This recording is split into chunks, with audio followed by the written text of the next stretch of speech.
αν έχεις ένα e-shop ή σκέφτεσαι να ξεκινήσεις ένα e-shop ή έχεις ένα e-shop και δεν πάει πολύ καλά και θεωρείς ότι η μόνη λύση που χρειάζεται για να πετύχεις το στόχο σου είναι οι διαφημίσεις, τότε κάνεις πολύ μεγάλο λάθος. Πρέπει να μελετήσουμε διεξοδικά το ταξίδι του δυνητικού μας πελάτη. Να δούμε ποιες είναι οι κινήσεις που κάνει πριν τελικά πάρει την απόφαση για να αγοράσει. Πάμε να δούμε τώρα ένα τυπικό ταξίδι ενός πιθανού αγοραστή, όπου την πρώτη μέρα βλέπει μια διαφήμιση και δεν κάνει κάτι. Τη δεύτερη μέρα βλέπει ξανά την ίδια διαφήμιση, τώρα θα πατήσει, θα μπει στο site, βλέπει και κάποια προϊόντα και αμέσως θα πάει να τσεκάρει το Instagram στο τέλος της σελίδας.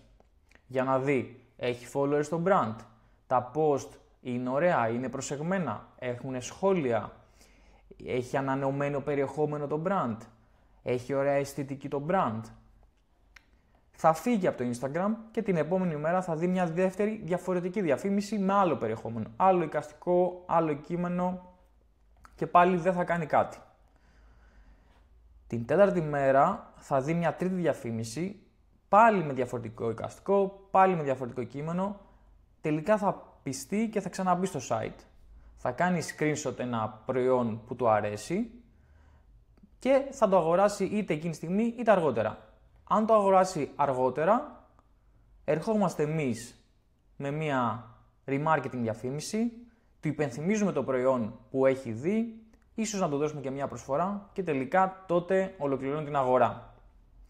Οπότε βλέπουμε ότι έχουν περάσει αρκετά βήματα μέχρι να ολοκληρωθεί η αγορά. Δηλαδή, αν πιστεύαμε ότι απλά θα πατήσει μια διαφήμιση, θα μπει στο site και θα αγοράσει, είμαστε τελείως γελασμένοι. Αυτό δεν υπάρχει με τίποτα. Πρέπει να είναι προσεγμένα όλα τα βήματα και πόσο μάλλον ότι εδώ βλέπουμε ένα παράδειγμα ενός πολύ απλού ταξιδιού ενός πιθανού αγοραστή. Συνήθως εδώ υπάρχουν πολλά ακόμα βήματα, δηλαδή κάποιος έστω ότι έχουμε ένα beauty brand όπου πουλούνται εκατοντάδες, για παράδειγμα, ενυδατικές κρέμες και εμείς του δείξαμε μια διαφήμιση μιας ενυδατικής κρέμας. Τι θα κάνει, θα μπει μες στο site μας, θα μπει στο Instagram μας, θα πάει στην Google μετά να ψάξει το προϊόν αυτό, αφού πατήσει στην Google πιθανότατα στο πάνω κομμάτι θα του εμφανίσει πολλά διαφορετικά brands, θα δει αν πουλάνε το ίδιο προϊόν, αν πουλάνε διαφορετικές λύσεις. Σε δεύτερη φάση μπορεί να πάει να τσεκάρει το Google My Business μας, να δει έχουμε αρκετά reviews, η επιχείρηση είναι σωστή, έχει καθυστερήσεις, στέλνει σωστά τα προϊόντα και μετά θα πάει να πάρει απόφαση. Πόσο μάλλον να δει αν πάμε και στην τωρινή εποχή που ακόμα και το TikTok έχει μπει πολύ δυναμικά σε αυτό το ταξίδι, δηλαδή θα ψάξει κάποιος για το προϊόν στο TikTok, θα ψάξει για το brand, θα μπει στο TikTok και θα δει κάποια βίντεο, θα δει, υπάρχει ο ιδιοκτήτης μας, μιλάει για το προϊόν ή υπάρχουν ωραία βιντεάκια που δείχνουν τη χρήση του προϊόντος, που μου εξηγούν τα ωφέλη του προϊόντος, ακόμα και αν αυτό το προϊόν το πουλάει κάποιος ανταγωνιστής, ο οποίος όμως δεν έχει επενδύσει τόσο χρόνο για να παράξει υλικό, να δώσει την αισθητική, να εξηγήσει για το προϊόν, να κάνει τον πιθανό αγοραστή να συνδεθεί και με τον brand, αλλά και να τον κάνει να θελήσει να αγοράσει το προϊόν, εμείς θα αυξήσουμε δραματικά τις πιθανότητες να το πάρει από εμάς. Οπότε είναι πολύ βασικό να μελετήσουμε όλα αυτά τα κομμάτια που θα ενισχύσουν την απόδοση των διαφημίσεων μας, διότι οι διαφημίσεις δεν είναι η λύση. Οι διαφημίσεις είναι το εργαλείο εκείνο που μας δίνει το extra boost, δηλαδή έχουμε σωστά βήματα και μας παίρνει και μας πάει ακόμα παραπέρα.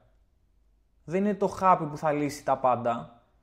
Είναι ένα πολύ δυνατό εργαλείο η διαφήμιση. Η διαφήμιση σε βοηθάει να κερδίσεις χρόνο, να μαζέψεις πιο γρήγορα δεδομένα, να μην χρειάζεται να περιμένεις κάποιος να σε δει οργανικά κτλ.